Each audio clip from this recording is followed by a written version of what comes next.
Hi everyone, welcome to Disha Academy. So LDC അതുപോലെ തന്നെ group D Kerala PSC നടത്തുന്ന LDC എക്സാമിന് പ്രിപ്പയർ ചെയ്യണോ അതോ ഇന്ത്യൻ റെയിൽവേ നടത്തുന്ന ഗ്രൂപ്പ് ഡി എക്സാമിന് പ്രിപ്പയർ ചെയ്യണോ?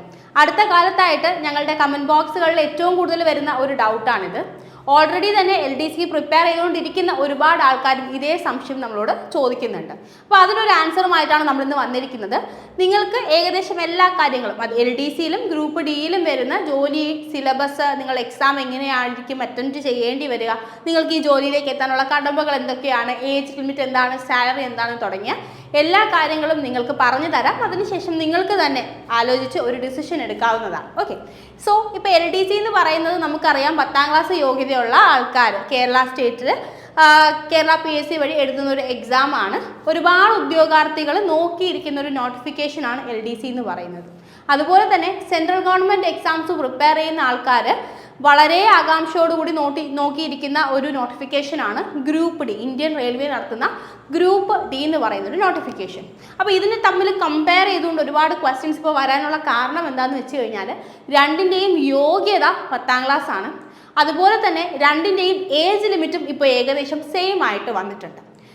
സാധാരണ സെൻട്രൽ ഗവൺമെൻറ് എക്സാംസിൻ്റെ ഒരു പ്രത്യേകത എന്താണെന്ന് വെച്ച് കഴിഞ്ഞാൽ റെയിൽവേ അല്ലാതെ SSC എക്സാമുകളാണെങ്കിൽ ഒരു 30 വയസ്സിനപ്പുറത്തേക്കുള്ളവർക്ക് ഈ പരീക്ഷ എഴുതാൻ പറ്റില്ല. ഒരുപാട് പോസ്റ്റുകൾ നമുക്കൊരു 27 വയസ്സ് വരെയൊക്കെ എഴുതാൻ പറ്റും. ഇനി റെയിൽവേയിലേക്ക് വരുമ്പോൾ യൂഷ്വലി നമ്മുടെ 10ാം ക്ലാസ് ലെവലൊക്കെയുള്ള പോസ്റ്റുകളാണെങ്കിൽ 33 വയസ്സ് വരെയും, ഡിഗ്രി ലെവൽ പോസ്റ്റുകളാണെങ്കിൽ 36 വയസ്സ് വരെയും അറ്റംപ്റ്റ് ചെയ്യാൻ വേണ്ടി പറ്റും. കുറച്ചും കൂടെ കൂടുതൽ പ്രായമുള്ളവർക്ക് ഓപ്റ്റ് ചെയ്യാൻ പറ്റുന്ന ഒരു എക്സാം എന്ന് പറയുന്നത് റെയിൽവേ എക്സാംസ് തന്നെയാണ്. പക്ഷേ ഇപ്പോൾ നമ്മുടെ കൊറോണ വന്നതുകൊണ്ട് റെയിൽവേക്ക് വന്ന എല്ലാ നോട്ടിഫിക്കേഷൻസിലും 3 വർഷത്തെ ഏജ് റിലാക്സേഷൻ അവർ തന്നിട്ടുണ്ട്. കാരണം കൊറോണയ്ക്ക് ശേഷം ഇപ്പോഴാണ് റെയിൽവേ അതിൻ്റെ എക്സാംസ് ഒക്കെ നടത്തുന്നത്. അപ്പോൾ അങ്ങനെ വരുമ്പോൾ പ്രത്യേകത എന്താണെന്ന് വെച്ച് കഴിഞ്ഞാൽ ഗ്രൂപ്പ് ഡി എക്സാം കഴിഞ്ഞ വർഷം വരെ 33 വയസ്സ് വരെ ഉള്ളവർക്കായിരുന്നു എഴുതാൻ പറ്റിക്കൊണ്ടിരുന്നത്. പക്ഷേ ഇപ്രാവശ്യം മാത്രം റെയിൽവേ തരുന്ന എല്ലാ എക്സാമിനും കൊടുത്ത റിലാക്സേഷൻ ഗ്രൂപ്പ് ഡി എക്സാമിന് കിട്ടുകയാണെങ്കിൽ 36 വയസ്സ് വരെ, അതായത് LDCക്ക് പ്രിപ്പയർ ചെയ്യുന്ന ഒരാൾക്ക് എന്തിനും അറ്റംപ്റ്റ് ചെയ്യാൻ വേണ്ടിയിട്ട് പറ്റും, ഗ്രൂപ്പ് ഡിക്കും അറ്റംപ്റ്റ് ചെയ്യാൻ വേണ്ടിയിട്ട് പറ്റും. ഇതിന് പുറമെ നിങ്ങൾ OBCയോ SC ST ഒക്കെ ആണെങ്കിൽ അതിനനുസരിച്ചുള്ള ഏജ് റിലാക്സേഷൻ, അതായത് OBC ആണെങ്കിൽ 3 വർഷവും SC ST ആണെങ്കിൽ 5 വർഷവും ഏജ് റിലാക്സേഷൻ നിങ്ങൾക്ക് കിട്ടും. 10ാം ക്ലാസ് യോഗ്യത ഏറ്റവും ബേസിക് ആയിട്ടുള്ള കാര്യങ്ങൾ പഠിച്ചുകൊണ്ട് തന്നെ നിങ്ങൾക്ക് ഈ എക്സാംസ് അറ്റംപ്റ്റ് ചെയ്യാൻ വേണ്ടിയിട്ട് പറ്റും. അപ്പോൾ ഈ എക്സാമിൻ്റെ LDCയുടെയും ഗ്രൂപ്പ് ഡിയുടെയും ഒരു കമ്പാരിസൺ ആണ് നമ്മൾ ഇവിടെ നടത്താൻ വേണ്ടിയിട്ട് പോകുന്നത്. നിങ്ങൾക്ക് ഇതിൽ നിന്ന് നിങ്ങൾക്ക് എന്ത് വേണം എന്നുള്ളത് ചൂസ് ചെയ്യാം. സോ എക്സാമിലേക്ക് വരുന്ന സമയത്ത് കേരള PSC എക്സാംസുമുണ്ട്, ഗ്രൂപ്പ് ഡിയുമുണ്ട്. കേരള PSCയുടെ ക്വാളിഫിക്കേഷൻ എന്ന് പറയുന്നത് നമുക്കറിയാം 10ാം ക്ലാസ് ആണ് അല്ലേ. SSLC അല്ലെങ്കിൽ അതിന് ഇക്വാലൻ്റ് ആയിട്ടുള്ള ക്വാളിഫിക്കേഷൻ ഉള്ളവർക്കാണ് കേരള PSCയുടെ LDC എക്സാംസ് എഴുതാൻ പറ്റുന്നത്. അതുപോലെ തന്നെ ഗ്രൂപ്പ് ഡി വരുമ്പോൾ 10th പാസ്, ITI അല്ലെങ്കിൽ ഇക്വാലൻ്റ്,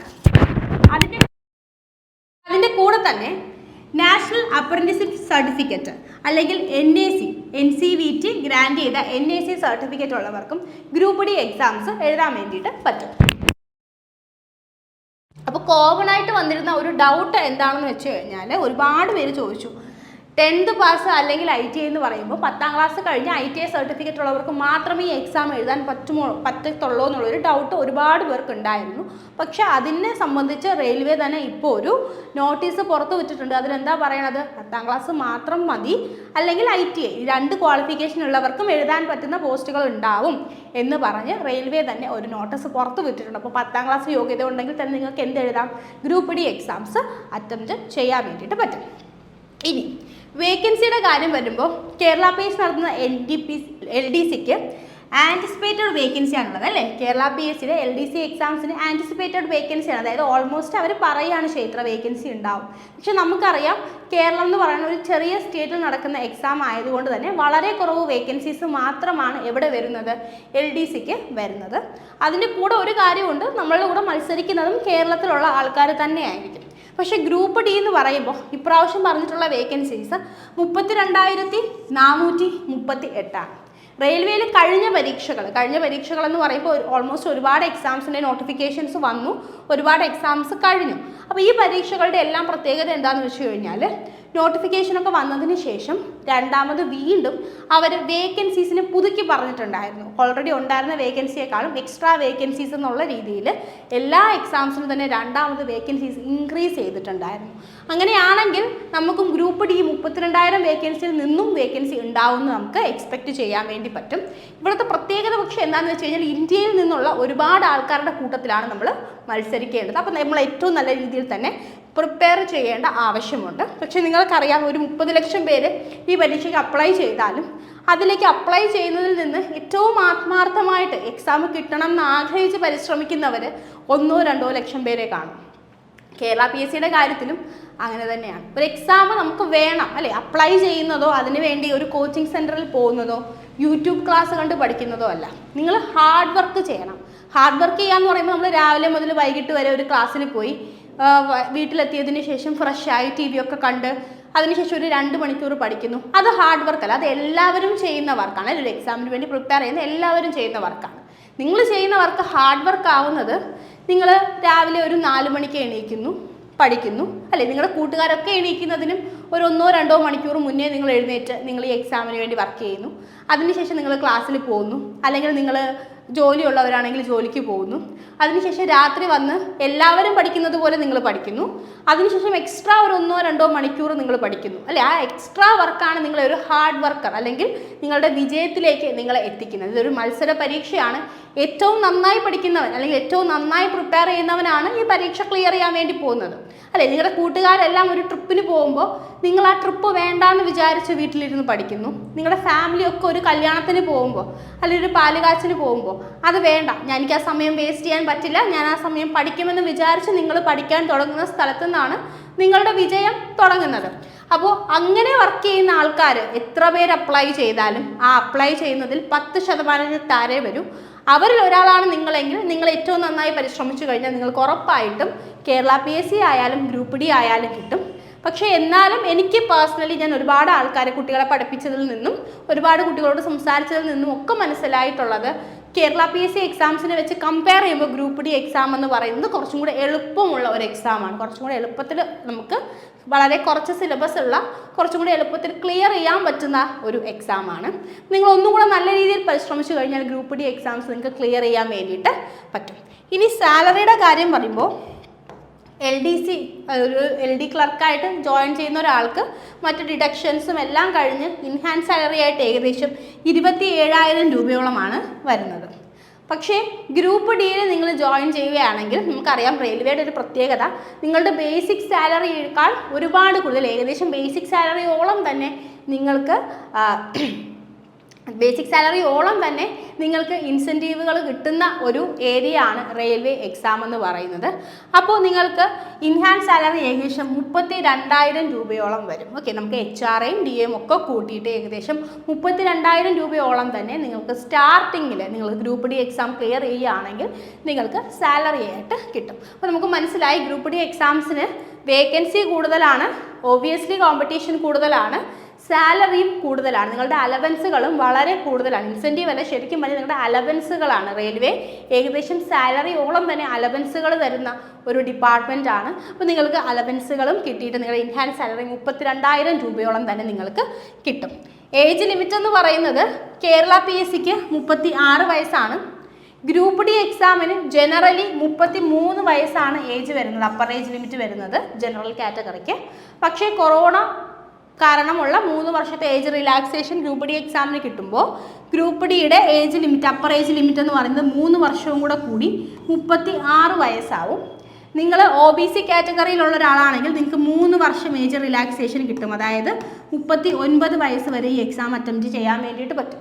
ഇനി SC ST ആണെന്നുണ്ടെങ്കിൽ നിങ്ങൾക്ക് 5 വർഷത്തെ ഏജ് റിലാക്സേഷൻ കിട്ടും. അതായത് 41 വയസ്സ് വരെ നിങ്ങൾക്ക് ഈ എക്സാം അറ്റംപ്റ്റ് ചെയ്യാൻ വേണ്ടിയിട്ട് പറ്റും.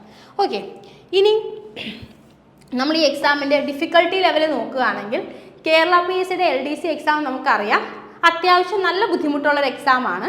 ഒരു മോഡറേറ്റ് ടു ഡിഫിക്കൽട്ട് ലെവലിലാണ് ഈ എക്സാം നടക്കുന്നത്. നമുക്ക് പഠിക്കാനുള്ള സിലബസ് വളരെ വാസ്റ്റാണ്. ഒരുപാട് ഡീറ്റെയിൽ ആയിട്ട് ക്വസ്റ്റ്യൻസ് ചോദിക്കാറുണ്ട് അല്ലേ. ഇപ്പോൾ കേരള PSCയുടെ മൊത്തത്തിലുള്ള ക്വസ്റ്റ്യൻ ചോദിക്കുന്ന പാറ്റേണേ മാറി ഒരുപാട് ഡീറ്റെയിൽ ആയിട്ട് നമുക്ക് ക്വസ്റ്റ്യൻസ് ചോദിക്കാറുണ്ട് അല്ലേ. അപ്പോൾ മോഡറേറ്റ് ടു ഡിഫിക്കൽട്ട് ലെവലിലാണ് എക്സാം നടക്കുന്നത്. പക്ഷെ ഗ്രൂപ്പ് ഡി എക്സാം റെയിൽവേയിലെ എല്ലാ എക്സാംസിനെയും വെച്ച് കമ്പയർ ചെയ്യുമ്പോൾ ഏറ്റവും എളുപ്പമുള്ള എക്സാമാണ്. ഈസി ടു മോഡറേറ്റ് ലെവലിലായിരിക്കും ഈ എക്സാംസ് നടക്കുക.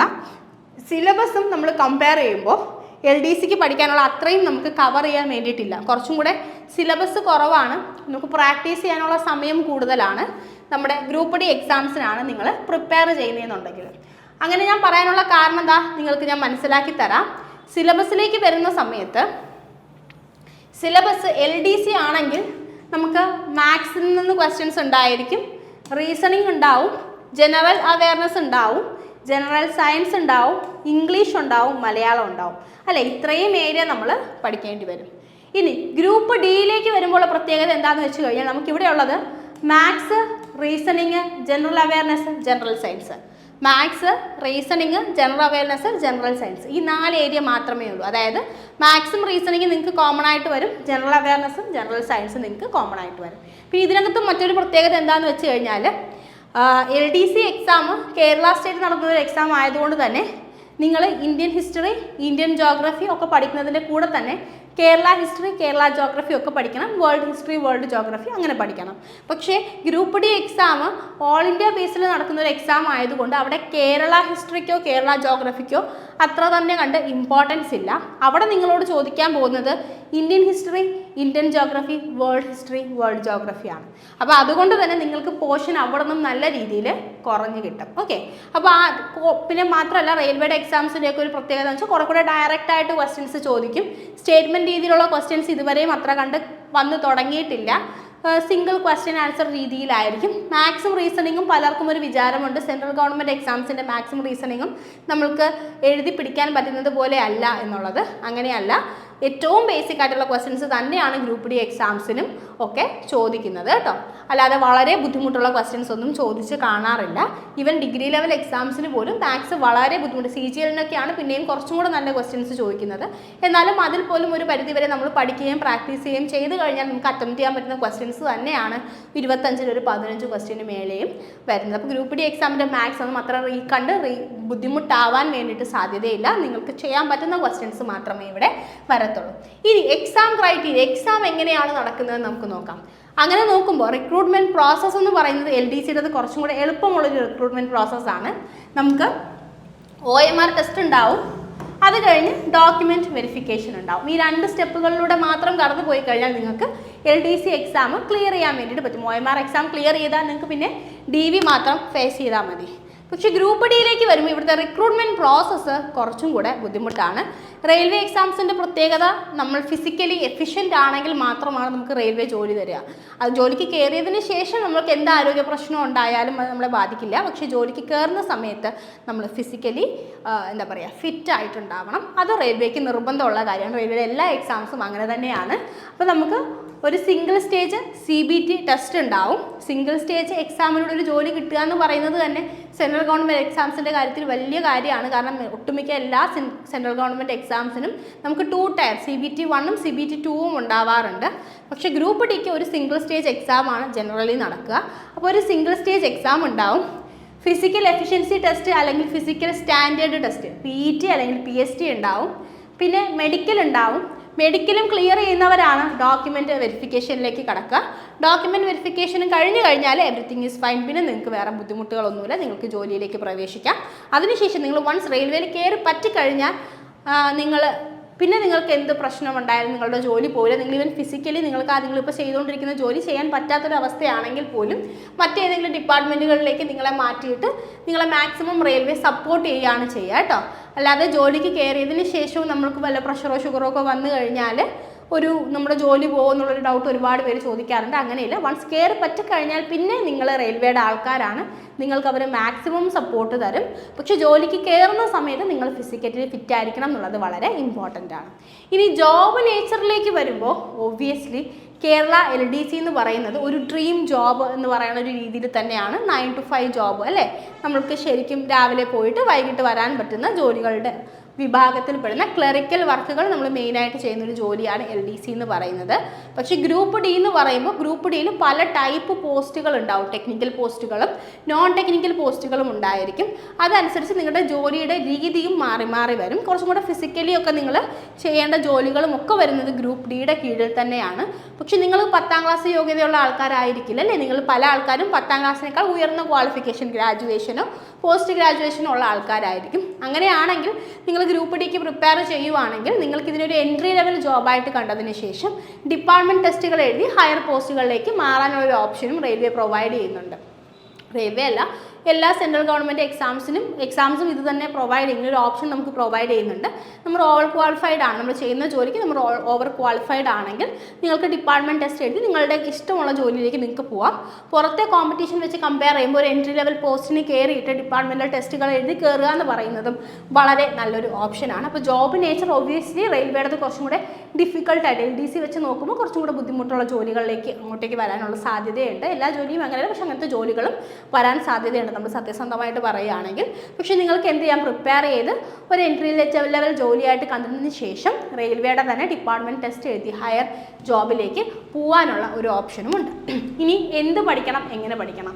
കേരള PSC നമുക്കറിയാം, SCERT NCERT സിലബസുകൾ നമ്മൾ നല്ലോണം ഫോളോ ചെയ്ത് പ്രീവിയസ് ഇയർ ക്വസ്റ്റ്യൻസ് പഠിക്കുക. ഇനി നമ്മുടെ ഗ്രൂപ്പ് ഡി എക്സാം ആണെങ്കിൽ നമ്മൾ മെയിനായിട്ട് NCERT ടെക്സ്റ്റ് ബുക്കുകൾ മാത്രം ഫോളോ ചെയ്താൽ മതി. NCERT ടെക്സ്റ്റ് ബുക്കുകളും പ്രീവിയസ് ഇയർ ക്വസ്റ്റ്യൻസും ഫോക്കസ് ചെയ്ത് വേണം നമ്മൾ പഠിക്കാനായിട്ട്. നമ്മൾക്ക് സയൻസിൽ നിന്നും ജനറൽ അവയർനെസ്സിൽ നിന്നും കറണ്ട് അഫയേഴ്സിൽ നിന്നുമൊക്കെ നല്ല രീതിയിൽ ക്വസ്റ്റ്യൻസ് ചോദിക്കും. മാത്സും റീസണിങ്ങും നമ്മളോട് നല്ല രീതിയിൽ ചോദിക്കും. ഒരുപാട് ബുദ്ധിമുട്ടുള്ള ക്വസ്റ്റ്യൻസ് ഒന്നും വരില്ല.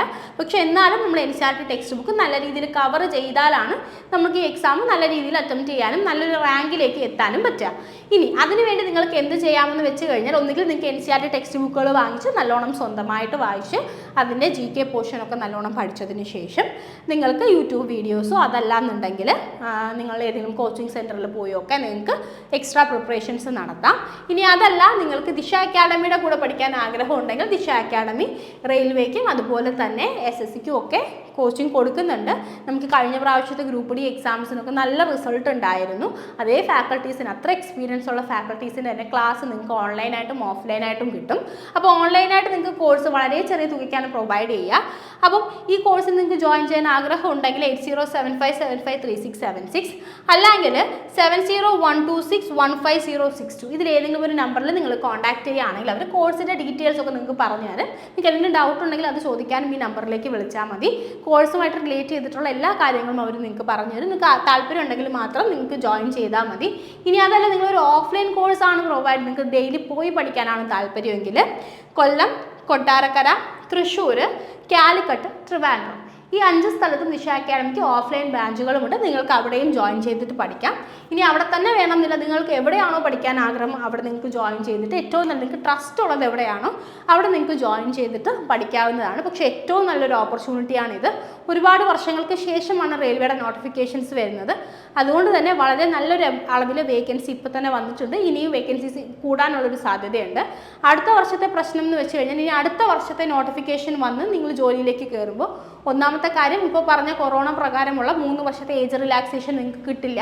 33 വയസ്സ് വരെ ഉള്ളവർക്ക് മാത്രമേ എക്സാം എഴുതാൻ പറ്റത്തുള്ളൂ. മാത്രമല്ല 1 വർഷത്തെ വേക്കൻസീസേ വരും. അപ്പോൾ വേക്കൻസിയും കുറയാനുള്ള സാധ്യതയുണ്ട്. അപ്പോൾ അതുകൊണ്ട് ഇത് നിങ്ങളുടെ ഏറ്റവും നല്ല ഓപ്പർച്യൂണിറ്റി ആയിട്ട് കണ്ടിട്ട് നിങ്ങൾ പഠിക്കുക. നോട്ടിഫിക്കേഷൻ വന്നിട്ടില്ല, വേക്കൻസിയും കാര്യങ്ങളൊക്കെ അപ്ഡേറ്റ് ചെയ്തിട്ടുണ്ട്. അപ്പോൾ ഉടനെ തന്നെ നിങ്ങൾക്ക് നോട്ടിഫിക്കേഷൻ പ്രതീക്ഷിക്കാം. നോട്ടിഫിക്കേഷൻ വന്നതിന് ശേഷമല്ല, ഇപ്പം മുതലേ നിങ്ങൾ പഠിച്ചു തുടങ്ങുക. അങ്ങനെയാണെങ്കിലാണ് നിങ്ങളുടെ കൂടെ കോമ്പറ്റ് ചെയ്യുന്നവരെക്കാളും മുന്നിൽ നിങ്ങൾ എത്താൻ വേണ്ടിയിട്ട് പോകുന്നത്. അപ്പോൾ നല്ലോണം പഠിക്കാൻ പറ്റട്ടെ. Happy learning. നിങ്ങൾക്ക് തന്നെ മനസ്സിലായെന്ന് ഞാൻ വിചാരിക്കുന്നു. അല്ലേ, LDCക്കും റെയിൽവേക്കും നിങ്ങൾക്ക് പ്രിപ്പയർ ചെയ്യുമ്പോഴുള്ള ഗുണങ്ങളും ദോഷങ്ങളും നിങ്ങൾക്ക് മനസ്സിലായെന്ന് ഞാൻ വിചാരിക്കുന്നു.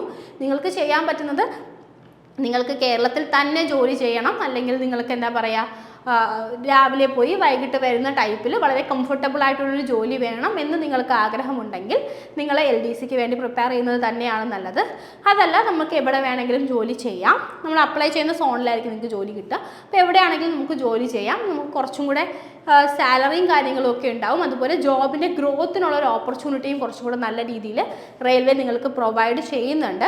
അങ്ങനെ കുറച്ച് ചാലഞ്ചിങ് ആയിട്ടുള്ളൊരു ജോലിയാണ് നിങ്ങൾ നോക്കുന്നത്. ഇന്ത്യൻ റെയിൽവേയുടെ ഒരു സെൻട്രൽ ഗവൺമെൻറ് ജോലി നിങ്ങൾക്ക് വേണമെന്ന് നിങ്ങൾക്ക് ആഗ്രഹമുണ്ടെങ്കിൽ, കുറച്ചും കൂടി എളുപ്പത്തിൽ നിങ്ങൾക്കൊരു ജോലിയിലേക്ക് കയറാൻ ആഗ്രഹമുണ്ടെങ്കിൽ നിങ്ങൾക്ക് ഗ്രൂപ്പ് ഡിക്ക് വേണ്ടിയിട്ട് പ്രിപ്പയർ ചെയ്യാവുന്നതാണ്. അപ്പോൾ ഇതെല്ലാം നിങ്ങളുടെ തീരുമാനമാണ്. ഗ്രൂപ്പ് ഡി എന്ന് പറയുന്നത് നമുക്ക് ഒട്ടും എത്തിപ്പെടാൻ പറ്റാത്തൊരു ജോലിയോ അല്ലെങ്കിൽ നമ്മൾക്ക് എന്താ പറയുക നോർത്ത് ഇന്ത്യക്കാർക്ക് വേണ്ടി മാത്രമുള്ളൊരു ജോലിയായിട്ട് നിങ്ങൾ കാണരുത്.